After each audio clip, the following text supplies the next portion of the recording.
Mama, please, just accept my wife as your own daughter. Remember, she is an orphan. She has nobody else in this world except me and her uncle in her village. That evening, after comforting Isabella, Matthew could no longer keep his feelings to himself. He walked towards his mother's hut and found Madame Olivia sorting some groundnuts. Mama, why did you slap my wife? My wife has been working hard to please you ever since we came back from the city. She wakes up early every day to do all the house chores. She cooks, she cleans, she fetches water from the stream. Will you shut up? Why won't I slap your wife? Did she not burn the gari I asked her to fry? Mama, let me finish. Now you see why I never wanted you to marry this lady from Western. She doesn't know how to do anything properly. No, Mama, it's not true. My wife is trying her best to please you. No, Matthew. Her best is not enough. Every day she makes one mistake or another. And now she's becoming even lazier. Have you not noticed? She sleeps too much and eats too much. Mama, please, just accept my wife as your own daughter. Remember, she is an orphan. She has nobody else in this world except me and her uncle in her village. Get out of my sight! Mama, please. I said get out!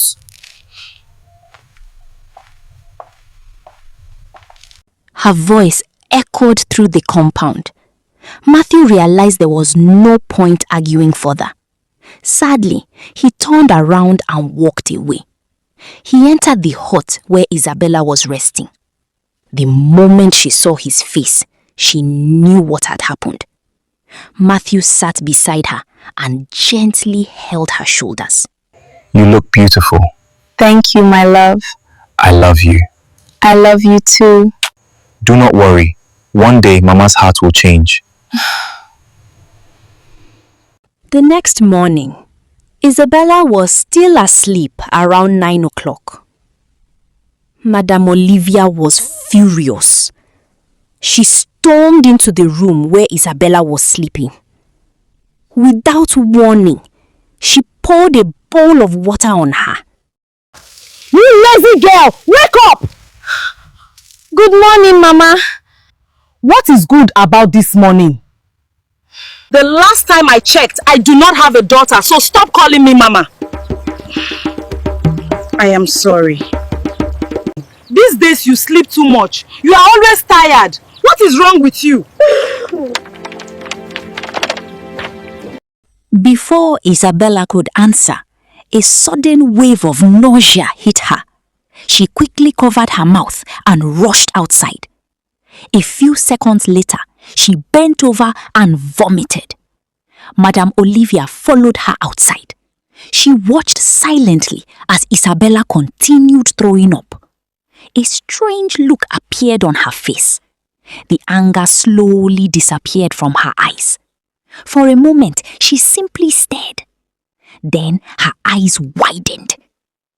"No," she whispered. My son. Yes, Mama? I think your wife is pregnant. Pregnant? Really?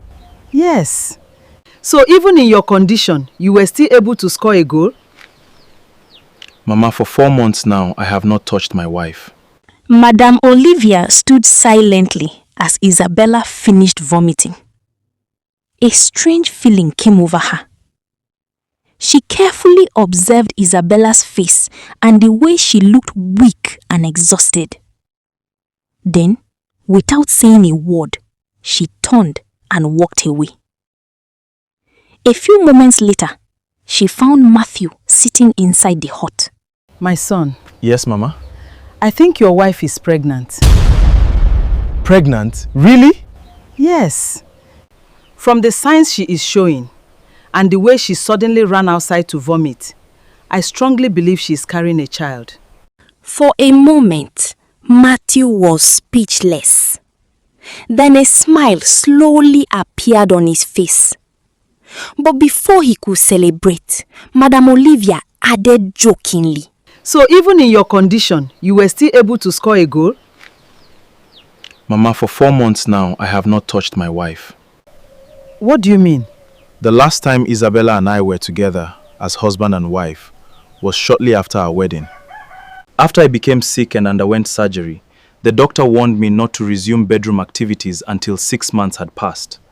Since then, I have not been with my wife. As Matthew spoke, Madame Olivia's eyes slowly widened in shock. The expression on her face changed completely. A heavy silence followed.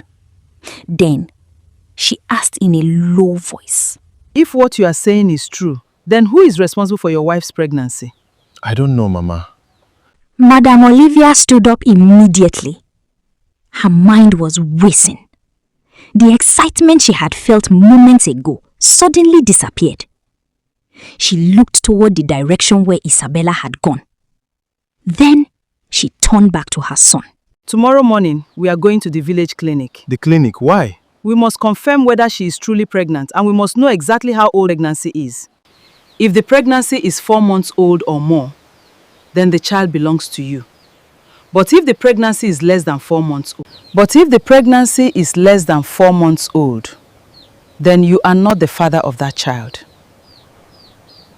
At that moment, neither he nor Madame Olivia noticed that Isabella was standing a short distance away.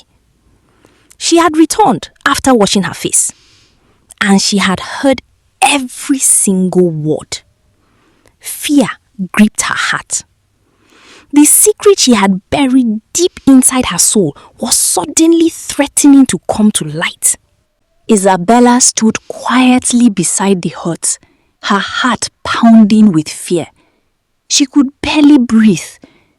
The conversation she had just overheard between Matthew and Madame Olivia kept echoing in her mind.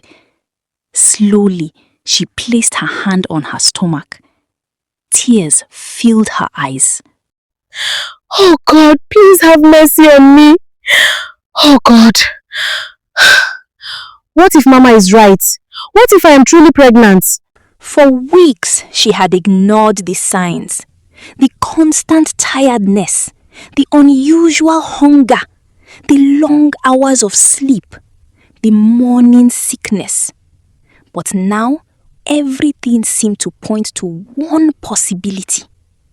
And that possibility terrified her. I think I am pregnant. Matthew has not touched me for 4 months. She remembered the doctor's warning after Matthew's surgery and how carefully they had obeyed it. For more than 4 months, they had lived like brother and sister. Then, she remembered the painful sacrifice she had made to save her husband's life. Immediately, guilt and fear overwhelmed her. She covered her face and began to cry. Oh God, please have mercy on me. The thought of Matthew discovering the truth filled her with dread. She loved him with all her heart. Everything she had done was to save his life. Yet, if she was truly carrying a child, how would she explain it? Would Matthew believe her? Would he understand the sacrifice she made for him? Or would he see it as betrayal? Then another frightening thought entered her mind. Madame Olivia. The woman already disliked her. If the pregnancy belonged to another man, Madame Olivia would never forgive her. For several minutes, she remained there crying silently. Tomorrow morning, they will go to the village clinic, and the results could change her life forever. Lord, you know my heart. You know why I did what I did. I never stopped loving my husband. Please don't let my marriage be destroyed. Please help me.